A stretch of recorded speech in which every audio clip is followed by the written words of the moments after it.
For today's video mga kainday, andito nga tayo sa Novo Mall, Monumento, Caloocan, no?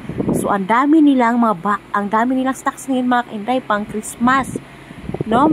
So, dito nga, dumiretso ako dito sa may mug, na kung saan naka-display yung mga mug mga kainday, kasi nabasag yung mug namin, at yun po talaga yung sadya ko dito, yung mug.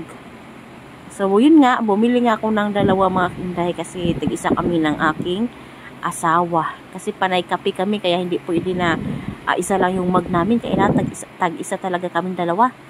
So, ayan na nga. Ang cute niyan mga kainday, oh. Napakaganda, napaka-cute.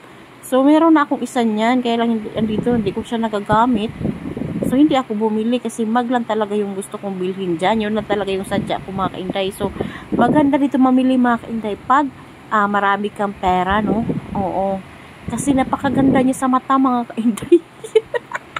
Kaya lang yung bulsa ko is butas. Walang laman. So, ayan na nga. Ayan. Ang ganda. Napakaraming mga ganayan. Yung wall decor. Batawag niyan. Yung mga frame. Kaya lang hinanap ko yung kabayong tumatakbo mga kainday. Kaya lang ang mahal.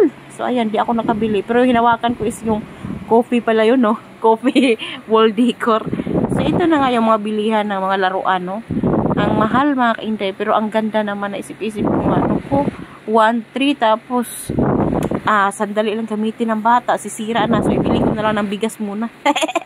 Pero totoo mga kainday, wala naman kasi akong anak mga kainday, kaya hindi ko talaga siya mabibili.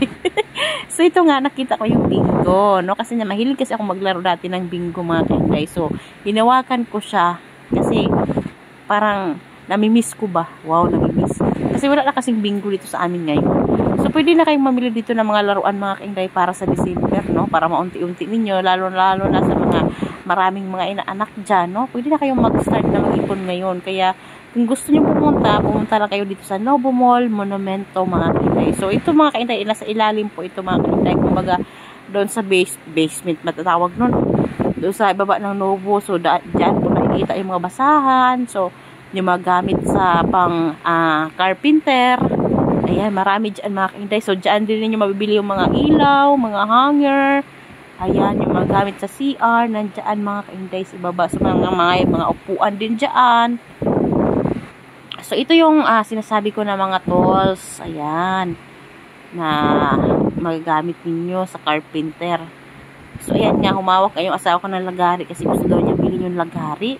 Kasi may martilyo nga kami. So, yun nga lang mga kainday. So, hanggang dito na lang yung ating video. Thank you for watching.